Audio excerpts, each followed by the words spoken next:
we're back in the studio once again, and we're talking about Microsoft and their Xbox One cloud computing system. And that was actually, but we're going to be talking about this after the break. And yes, definitely, we're talking about this right now because like what I'm saying is when gamers play games, or at least when I play games. Let me because I think that pretty much I represent, the ultra hardcore gamer. And a lot of us, we like to play offline and then bust out online. You know what I'm saying? Because you want a place to hone your skills, like any athlete.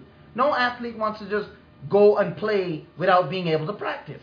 You know what I'm saying? Because you want to be able to hone your skills somewhere, and then when you go out for real, you devastate the land.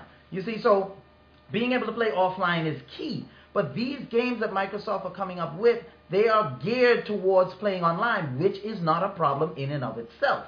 My problem with it comes when if every game is going to be hitched to the cloud, then you don't have uniformity as far as internet speeds all around the U.S. So just because they say that the average U.S. Internet speed is 1.4 megabits per second, that's average. That means there's some lower, some higher, and then you take the average. But in a neighborhood, you could have, there was one time here where we were getting tremendously low speeds for whatever reason, probably because it was a peak time, but we were getting tremendously low speeds here in the studio, not even enough to stream, So I'm saying that it's a tricky thing, and I hope Microsoft will address it, or at least let gamers know, because if you're going to put this in games, then that means it can't be played any other way. Because if the graphics are made to be rendered in the cloud, I can't play it without being online because I'm not going to get any graphics. All I'm going to get is just either fog or, unless they're going to put something like that in the disk where a backup, if the cloud isn't there, you don't get the detailed graphics or something like that. And only if the cloud is available, you get all the... But how will that affect gameplay in terms of if my internet connection is spotty, all of a sudden I'm seeing things, I'm not seeing things.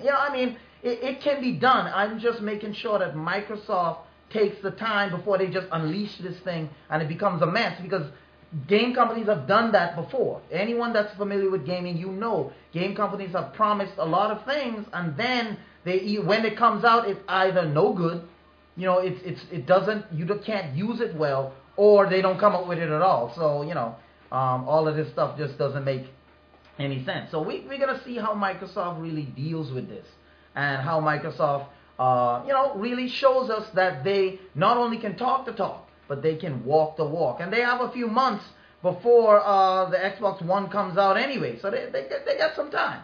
They got some time to sort this out and let us know. But they're just telling us these are their plans. And as a matter of fact, Microsoft recently, Devin, spent $660 plus million buying a new what do you call it? Oh man, I can't think of the name, but it's a new warehouse where they keep the servers. I forget what they call data center. That's what it is. They spent $600 plus million buying a data center in Des Moines, Iowa.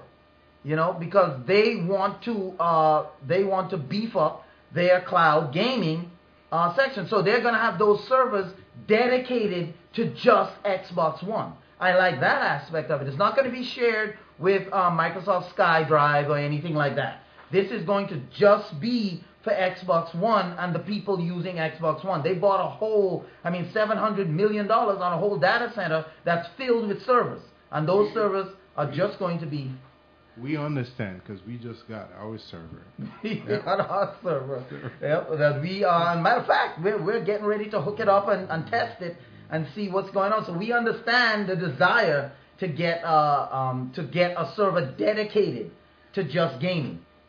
So that's what Microsoft has done. So we're gonna see if all this money they've put into it, because they said that they were willing to invest $1 billion in gaming. Now, is that just in the cloud service, or is that in terms of getting exclusives and all this type of stuff? We got to see.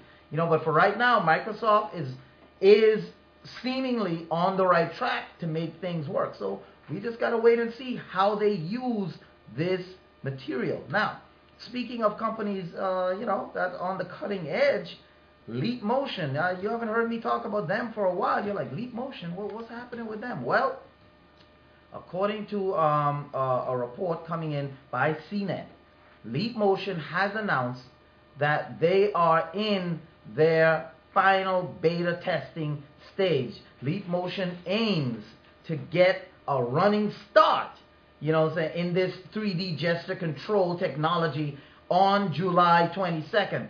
But first, it's letting thousands of developers prepare to hit the ground running in full, according to CNET. They said that Leap Motion will open its developer portal this week, allowing anyone interested in designing tools for its 3D gesture control program to get access at an advanced look at the Leap Motion hardware and start to develop apps and programs for Leap Motion. The startup is also opening up its beta to more than 10,000 early access developers who have been waiting for an opportunity to build applications for the system. So not only is it being opened up to anyone interested, if you're interested in it, and so forth, but it's being opened up to 10,000. They said more than 10,000 developers they have signed on who were just waiting to develop applications for the system. Now, on July 22nd, Leap Motion will ship the first set of products, a thumb drive size device, you've seen it, that plugs into your computer via USB, and you can use it whether Mac, PC, it doesn't matter. Anything that has a USB device, you can plug this thing into, and it gives users a way to control their computer by making hand gestures. The technology is designed to be accurate to 1/100 of a millimeter.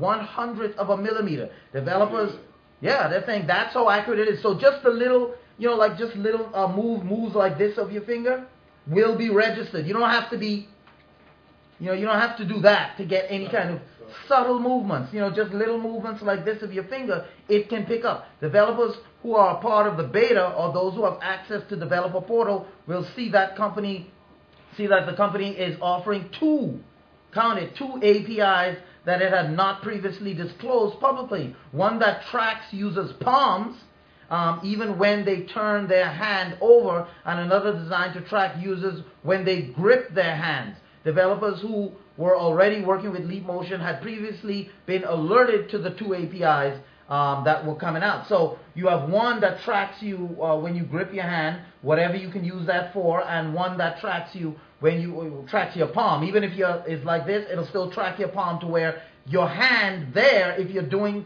imagine playing a game, and when you ball up your fist, your player balls their fist, you know what I'm saying? Or when you do this, their hand turns as well. Yeah, or playing boxing, so you're really in there, doing boxing moves. Or if you have your hand like this, your hand will come up, so like if you're sparring or something. So these are things that the developers are going to get access to this week. Now, in a briefing last week, Leap Motion explained that it had broken its Windows 8 and Mac OS X Maverick functionality into two sets of operations that developers can build around. First, there's a core functionality. Michael Buchwald, he's the CEO at Leap Motion. He said there's a core functionality that includes basic tools like pointing, clicking, scrolling, zooming, stuff like that. The normal things that you would use your computer for, your touch screen, and advanced or expert controls that will allow users to do anything they can do with Windows 8 touch screen or a trackpad on a Mac or PC or anything. So anything that you can do on a touch screen, you're going to be able to do in the air. So simple pointing, you point on a touch screen to highlight an item, you're going to be able to do that. You're going to be able to zoom in the air. You're not going to have to touch the screen. You're going to be able to turn pages like that. Anything that you can do with a touch screen now, you're going to be able to do with the Leap Motion. What is the field? That the range in terms of, because all I'm thinking about is soccer. I don't care about much else. What is the range? Because right now the field, and that's you can't get a better question than that, because that is what everyone. That's what you're going to be doing now. One Leap Motion.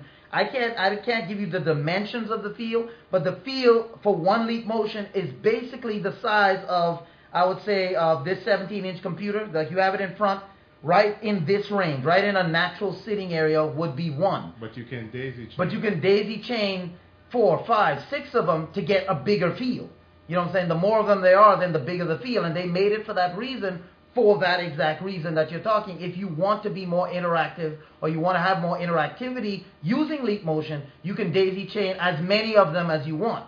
There's no limit to it. You can daisy chain just obviously USB to USB to USB to USB and into the USB in your computer. And they're saying that the latency is non-existent, if any. You know, that those fields will just come together to create a bigger field to where you don't have to be right here, you know, in front of your computer. But since most people are going to be using their computers rather closely, the typical range, is what it's going to be. So this thing is going to ship July 22nd, and they're saying that everything you can do with a regular computer, Mac or PC touchscreen, you're going to be able to do with Leap Motion. Now, the company also said that they're going to have around 100 apps available in its app store airspace at launch.